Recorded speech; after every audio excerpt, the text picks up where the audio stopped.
സംവിധായകനും ചലച്ചിത്ര അക്കാദമി ചെയർമാനുമായ രഞ്ജിത്തിനെതിരെ പരാതിയുമായി വന്നൊരു പരാതിക്കാരൻ നമുക്കൊപ്പം തത്സമയം ചേരുന്നുണ്ട്. 2012 ബംഗളൂരുവിൽ വെച്ച് അദ്ദേഹത്തെ മദ്യലഹരിയിൽ പീഡിപ്പിച്ചു എന്ന പരാതിയാണ് ഈ പരാതിക്കാരൻ ഉന്നയിച്ചിരിക്കുന്നത്. ഈ പരാതിക്കാരൻ പരാതി നൽകിക്കഴിഞ്ഞു. അദ്ദേഹം നമുക്കൊപ്പം ചേരുന്നുണ്ട് തത്സമയം. Good evening. Good evening. ഞാൻ പേര് രഞ്ജിത്തിനെതിരെയുള്ള പരാതിക്കാരൻ എന്ന നിലയിലാണ് ഞാൻ പ്രേക്ഷകരെ പരിചയപ്പെടുത്തുക. അപ്പോൾ താങ്കളുടെ പേര് ഞാൻ ചോദിക്കുന്നില്ല, ഐഡൻറ്റിറ്റിയും ഞാൻ വെളിപ്പെടുത്താൻ ഉദ്ദേശിക്കുന്നില്ല. ഇത് രണ്ടും വെളിപ്പെടുത്താൻ താങ്കൾക്ക് താല്പര്യമില്ലല്ലോ അല്ലേ?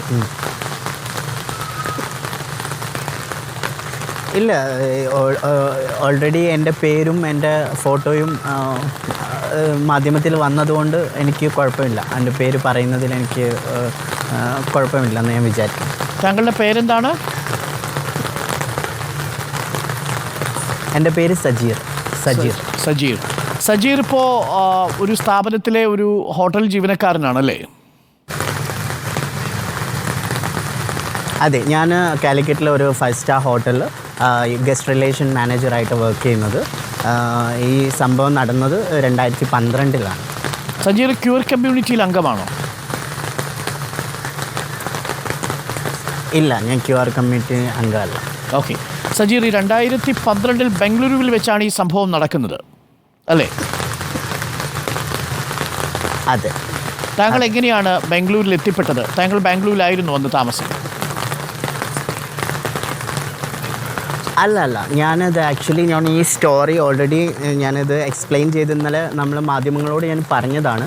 ഇത് 2012 ഡിസംബറിൽ കോഴിക്കോട് വെച്ചിട്ട് ബൗട്ടിയുടെ നാമത്തിൽ എന്ന് പറഞ്ഞ സിനിമയുടെ ചിത്രീകരണത്തിൻ്റെ ഭാഗമായിട്ട് ഷൂട്ടിംഗ് ലൊക്കേഷനിൽ വളരെ ക്യൂരിയോസിറ്റിയോട് കൂടിയിട്ട് ഒരു ലൊക്കേഷനിൽ സിനിമ ഷൂട്ടിംഗ് കാണാൻ മമ്മൂക്ക, കാവ്യ മാധവൻ, അങ്ങനെ ഒരുപാട് താരങ്ങളുള്ള ഒരു സിനിമ ലൊക്കേഷനായിരുന്നു. അപ്പോൾ അത് കാണാൻ വേണ്ടി വളരെയധികം ആഗ്രഹത്തോടു കൂടി പോയ ഒരാളാണ് ഞാൻ വിത്ത് എൻ്റെ കൂടെ ഫ്രണ്ട്സും ഉണ്ടായിരുന്നു. So I was very young at that time. അപ്പോൾ ആ സമയത്ത് ഒരുപാട് ക്രൗഡ് ഉണ്ടായിരുന്നു. ആ സമയത്താണ് ഞാൻ അവിടെ ഷൂട്ടിംഗ് ലൊക്കേഷനിൽ ഞാൻ അവിടെ എത്തിയപ്പം അവിടെ ക്രൗഡാണ്. അവർ ഓൾറെഡി ഗേറ്റ് എല്ലാം ക്ലോസ് ചെയ്തിട്ടുണ്ടായിരുന്നു. പക്ഷേ ഞാൻ നിൽക്കുന്ന ഭാഗത്ത് നിന്ന് നോക്കുമ്പോൾ എനിക്ക് കറക്റ്റ് പിന്നെ ഒരു ബംഗ്ലാവിൽ വെച്ചിട്ടായിരുന്നു സിനിമയുടെ ഷൂട്ട് നടക്കുന്നത്.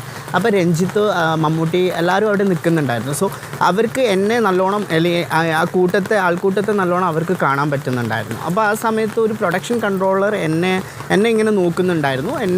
എന്നെ നോക്കുന്നുണ്ടായിരുന്നു. അയാൾ കുറേ നേരം എന്നെ നോക്കിയിട്ട്, അപ്പോൾ രഞ്ജിത്തും അവിടെ ഫ്രണ്ടിലുണ്ട്.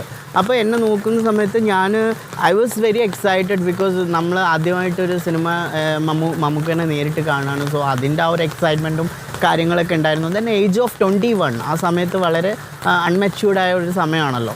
സോ ഞാൻ ആ സമയത്ത് അവിടെ നിൽക്കുന്ന സമയത്ത് ഈ പ്രൊഡക്ഷൻ കൺട്രോളർ എൻ്റെ അടുത്ത് വരുന്നുണ്ട്. എന്നോട് മമ്മൂക്കനെ കാണണോ, നേരിട്ട് അടുത്തേക്ക് പോയി കാണണമെന്ന് എന്നോട് ചോദിച്ചു. സോ ആ ക്രൗഡിൻ്റെ ഇടയിൽ നിന്ന് എന്നെ വിളിച്ചിട്ട് പുള്ളി സ്പെഷ്യലായിട്ട് എന്നോട് ചോദിക്കുമ്പോൾ ഓഫ് കോഴ്സ് എനിക്ക് ഭയങ്കര വണ്ടറായിരുന്നു. At the same time I was very excited. എനിക്ക് അദ്ദേഹത്തെ നേരിട്ട് അടുത്ത് പോയി കാണാൻ അവരെന്നെ വിളിച്ചപ്പം ഞാൻ ആ സമയത്ത് തന്നെ എനിക്ക് കാണണമെന്ന് പറയുകയും അദ്ദേഹം എന്നോട് വരാൻ പറയുകയും ചെയ്തു. ഞാൻ അവിടുന്ന് ആൾക്കൂട്ടത്തിൻ്റെ ഇടയിൽ നിന്ന് പിന്നെ ഗേറ്റ് തുറന്നിട്ട് അവരെന്നെ ഉള്ളിലേക്ക് കയറ്റി. ഞാൻ ഉള്ളിൽ നിന്ന് കുറച്ച് മുന്നോട്ട് നടന്നു. വീടിൻ്റെ സിറ്റ് ഔട്ടിലാണ് മമ്മൂട്ടിയും കാവ്യമാധവൻ എല്ലാവരും ഇരിക്കുന്നത്. ആ സമയത്ത് രഞ്ജിത്ത് അവിടുന്ന് പുറത്തുണ്ടായിരുന്ന രഞ്ജിത്ത് ഉള്ളിലേക്ക് വരികയും ചെയ്തത്. അപ്പോൾ എന്നെ അവിടെ വീടിൻ്റെ ഈ ബംഗ്ലാവിൻ്റെ ഉള്ളിലെ ഒരു ഹോൾ ഉണ്ടായിരുന്നു. അവിടെ രഞ്ജിത്ത് ഇരിക്കുകയും എന്നോട് പേരെന്താണെന്നും എൻ്റെ കാര്യങ്ങളൊക്കെ ചോദിച്ചു. എവിടെയാണ് വീട്, എന്താ ചെയ്യുന്നത്. അപ്പം ഞാൻ എൻ്റെ കാര്യങ്ങളൊക്കെ പറഞ്ഞു. എനിക്ക് ശരിക്കും അതൊരു ഒരു ഭയങ്കര എക്സ്പീരിയൻസ് ആയിരുന്നു. കാരണം അത്രയും ആൾക്കാരുടെ ഇടയിൽ നിന്ന് എന്നെ സ്പെഷ്യലായിട്ട് വിളിച്ച് എന്നോട് ഇങ്ങനെ സംസാരിച്ചപ്പം ഞാൻ രഞ്ജിത്തിൻ്റെ അല്ലെങ്കിൽ അദ്ദേഹത്തിൻ്റെ എല്ലാ മൂവീസും കാണുന്ന വളരെയധികം സിനിമയോട്, പ്രത്യേകിച്ച് അദ്ദേഹത്തിൻ്റെ മൂവീസൊക്കെ ഒരുപാട് ഇഷ്ടപ്പെടുന്ന ഒരാളാണ്. സോ ഞാൻ കരുതിയത് മേ ബി കൈൻഡ് ഓഫ് ആൾക്ക് എന്തെങ്കിലും ഒരു അട്രാക്ഷൻ അല്ലെങ്കിൽ എന്തെങ്കിലും ഒരു ഫോട്ടോജെനിക്കായിട്ട് എന്തെങ്കിലും തോന്നിയതുകൊണ്ട് അതിൻ്റെ ഭാഗമായിട്ടായിരിക്കാം എന്നെ വിളിച്ചതെന്നാണ് ഞാൻ കരുതിയത്. പക്ഷെ പുള്ളി എന്നോട് സംസാരിച്ചപ്പോൾ എന്നോട് പറഞ്ഞു സിനിമ ഞാൻ അദ്ദേഹത്തിനോട് അങ്ങോട്ട് പറഞ്ഞു, സാർ എനിക്ക് സിനിമയിൽ അഭിനയിക്കാൻ നല്ല താല്പര്യമുണ്ട് സാർ, ഈ മൂവിയിൽ എന്തെങ്കിലും ഒരു അവസരം ഉണ്ടോ എന്ന് ചോദിച്ചപ്പോൾ എനിക്ക് നിന്നോട് സംസാരിക്കണം, ഡു വൺ തിങ് എന്ന് പറഞ്ഞിട്ട് പുള്ളി ഇരിക്കുന്ന സോഫയുടെ മുന്നിലൊരു ടിഷ്യൂ പേപ്പറിൻ്റെ ഹോൾഡർ ഉണ്ടായിരുന്നു. അതിൽ നിന്ന് ടിഷ്യൂ എടുത്തിട്ട് പുള്ളിയുടെ മൊബൈൽ നമ്പർ എഴുതിയിട്ട് എന്നോട് അത് റാപ്പ് ചെയ്തിട്ട് എൻ്റെ കയ്യിൽ തന്നിട്ട് പറഞ്ഞു എന്നെ വിളിക്കരുത്, യു ജസ്റ്റ് മെസ്സേജ് ചെയ്താൽ മതി എന്ന് പറഞ്ഞു. അപ്പോൾ ഞാൻ ശരിക്കും വളരെയധികം എനിക്ക് ആ സമയത്ത് എനിക്ക് അറിയില്ല, ഞാൻ ഒരുപാട് സന്തോഷത്തിലായിരുന്നു. കാരണം ഇത്രയും വലിയ ഡയറക്ടർ, മലയാള സിനിമ ഇൻഡസ്ട്രിയിലെ ലിജൻഡായിട്ടുള്ള ഒരു director, he just giving me his mobile number. Even I didn't ask him that I need his number. അപ്പോൾ അങ്ങനെ പുള്ളി എനിക്ക് ആ നമ്പർ തരുന്ന സമയത്ത് ഐ വാസ് വെരി, ഈവൻ മമ്മൂട്ടിയോ കാവ്യമാധവൻ ആരും കാണാനോ അവരോട് സംസാരിക്കാനോ ഒന്നും ഞാൻ നിന്നിട്ടില്ല. എനിക്ക് അവസരം ലഭിച്ചു, എനിക്ക് ചിലപ്പം എനിക്കിതിന് നല്ലൊരു അവസരമായിരിക്കും ചിലപ്പോൾ അദ്ദേഹം തരുന്നതെന്ന് കരുതിയിട്ട് അതേ സന്തോഷത്തിലാണ് ഞാൻ അവിടെ നിന്ന് ഇറങ്ങുന്നത്. വീട്ടിൽ നിന്ന് ഞാൻ ഇറങ്ങി പുറത്തേക്ക് പോയി. ഞാൻ എൻ്റെ ഫ്രണ്ട്സിനോട് ഇത് ഷെയർ ചെയ്തപ്പോൾ ആരും വിശ്വസിച്ചില്ല ഞാൻ രഞ്ജിത്ത് നമ്പർ തന്നു എന്ന് പറഞ്ഞപ്പോൾ. അങ്ങനെ വിത്തിൻ 2 days കൊണ്ട് ഞാൻ പുള്ളിക്ക് ഒരു ടെക്സ്റ്റ് ചെയ്തു, എൻ്റെ ഫോണിൽ നിന്നൊരു മെസ്സേജ് അയച്ചു, sir this is Sajeer and I hope you know me.